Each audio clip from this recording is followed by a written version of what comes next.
આપ સૌને મારા જય શ્રી કૃષ્ણ. શ્રીમદ્ ભગવદ્ ગીતા અધ્યાય 1. અર્જુન વિષાદ યોગ.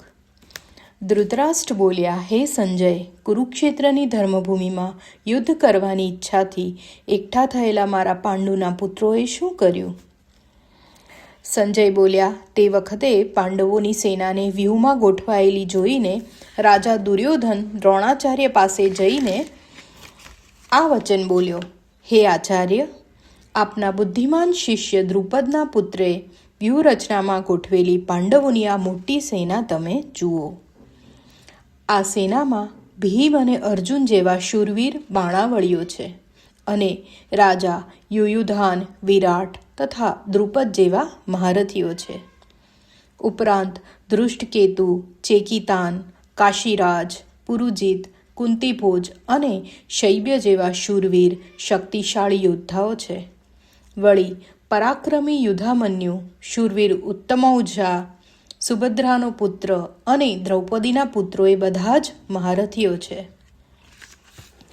હે દ્વિજશ્રેષ્ઠ, હવે આપણા જે શ્રેષ્ઠ યોદ્ધાઓ છે તેઓને તમે જાણી લો. મારી સેનામાં જે નાયકો છે તેમના નામ તમારી જાણ માટે કહું છું. આપ તથા ભીષ્મ પિતામહ, કર્ણ, કૃપાચાર્ય, અશ્વસ્થામા, વિકર્ણ, સોમદત્તનો પુત્ર ભૂરિશ્રવા, જયદ્રથ જેવા આપણા સેનાનાયકો છે. ઉપરાંત ઘણા બીજા શૂરવીરો મારા માટે જીવન સમર્પણ કરનારા છે. તેઓ સર્વે વિવિધ પ્રકારના શસ્ત્રોથી સજ્જ અને યુદ્ધમાં કુશળ અને અનુભવી છે. ભીષ્મ પિતામહ વડે રચાયેલું આપણું સૈન્ય બળમાં અમાપ છે, જ્યારે ભીમ વડે રચાયેલું એમના સૈન્યનું બળ એ મર્યાદિત છે.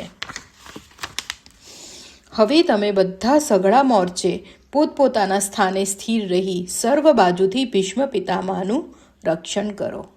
સંજય બોલ્યા, પછી દુર્યોધનને હર્ષ ઉપજાવતા કુરુવંશના વૃદ્ધ પ્રતાપી ભીષ્મ પિતામહે સિંહ ગર્જના કરી મોટેથી શંખ વગાડ્યો.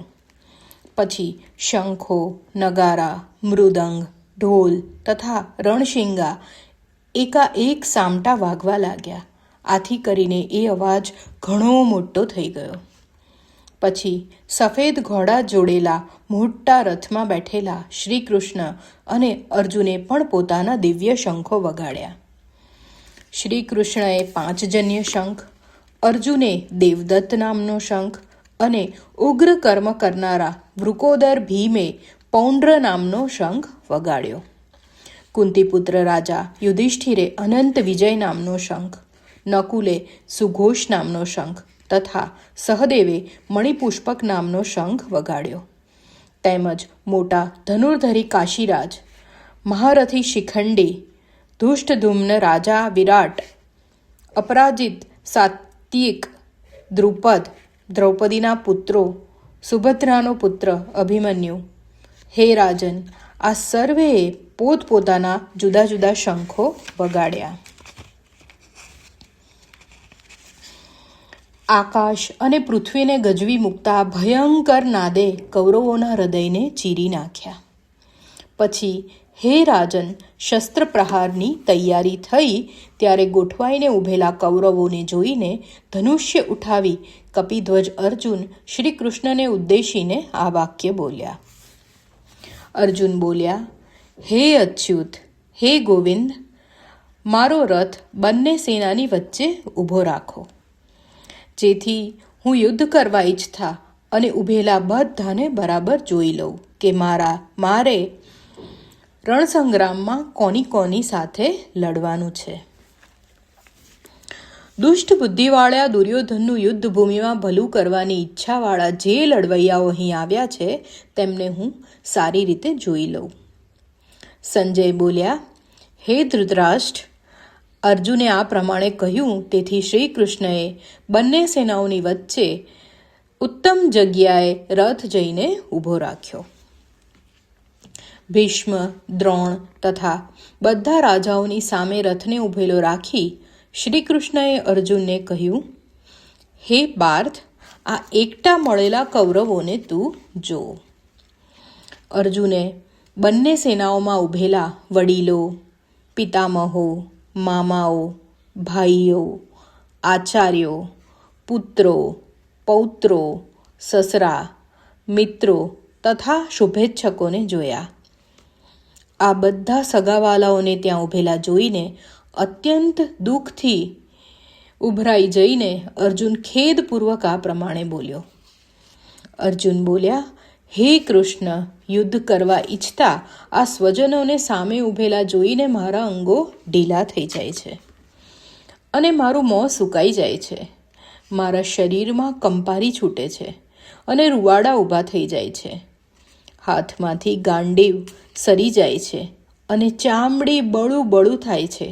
મારાથી ઊભા રહેવાતું નથી. મારું મન જાણે ભમે છે. વળી હે કેશવ, હે માધવ, મને બધા અશુભ ચિહ્નો દેખાય છે. હું યુદ્ધમાં સ્વજનોને હણીને કલ્યાણ નથી જોતો. હે કૃષ્ણ, તેમને હણીને હું વિજય, રાજ્ય અને સુખ મેળવવા ઈચ્છતો નથી. હે ગોવિંદ, અમારે રાજ્ય, ભોગો કે જીવતર પર શું કામનું? જેમને માટે અમે રાજ્ય, ભોગો અને સુખો ઈચ્છ્યા હતા તેઓ તો પ્રાણ અને ધન ત્યજીને યુદ્ધ માટે અહીંયા સામે ઊભેલા છે. આ બધામાં વડીલો, આચાર્યો, પુત્રો, પિતામહો, પૌત્રો, મામા, સસરા, સાળા અને બીજા ઘણા બધા સંબંધીઓનો સમાવેશ થાય છે. તેઓ મને હણે તો પણ ત્રણેય લોકના રાજ્ય માટે પણ હું તેમને હણવા ઈચ્છતો નથી. તો પછી માત્ર પૃથ્વીના રાજ્ય માટે એમને કેમ હણું? હે જનાર્દન, હે અચ્યુત, ધૃતરાષ્ટ્રના પુત્રોને મારીને અમને શો આનંદ થાય? આ આતતાઈઓને હણવાથી અમને તો પાપ જ લાગે ને? હે માધવ, પોતાના ભાઈઓ એવા ધૃતરાષ્ટ્રના પુત્રો અર્થાત કૌરવોને હણવા એ અમારા માટે યોગ્ય નથી. કેમ કે સ્વજનોને હણીને અમે શી રીતે સુખી થઈ શકીશું? જો કે લોભથી નાશ પામેલ જ્ઞાનવાળા આ કૌરવો કુળના નાશથી થતા દોષને, મિત્ર દ્રોહના પાપને જોઈ નથી શકતા, પરંતુ કુળના નાશથી થતા દોષને અમે સ્પષ્ટ જોઈ શકીએ છીએ. તો આવા પાપમાંથી બચવા માટે અમારે કેમ વિચારવું નહીં? કુળનો નાશ થતાં સનાતન કુળ ધર્મનો નાશ પામે છે અને કુળ ધર્મનો નાશ પામતા આખા કુળને અધર્મ દબાવી દે છે. હે અચ્યુત, હે કૃષ્ણ, અધર્મના દબાણથી કુળની સ્ત્રીઓ ભ્રષ્ટ થાય છે. હે વાર્ષ્ણેય, સ્ત્રીઓ ભ્રષ્ટ થાય ત્યારે વર્ણશંકર પ્રજા જન્મે છે. વર્ણશંકર પ્રજા કુળઘાતીઓ અને કુળ માટે નરકની સ્થિતિ સર્જે છે.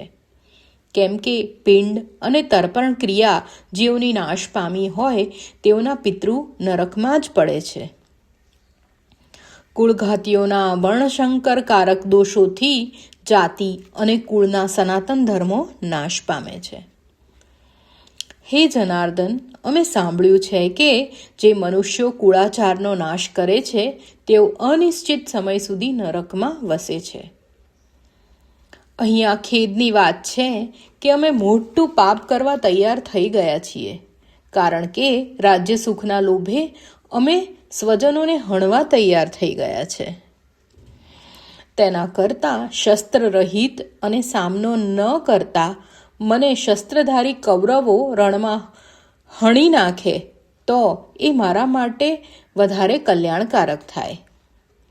સંજય બોલ્યા, રણભૂમિ પર આમ કહીને શોકથી વ્યાકુળ થયેલા મનવાળા અર્જુન ધનુષ્ય બાણ ત્યજી દઈ અને રથની પાછલી બેઠક ઉપર બેસી જાય છે.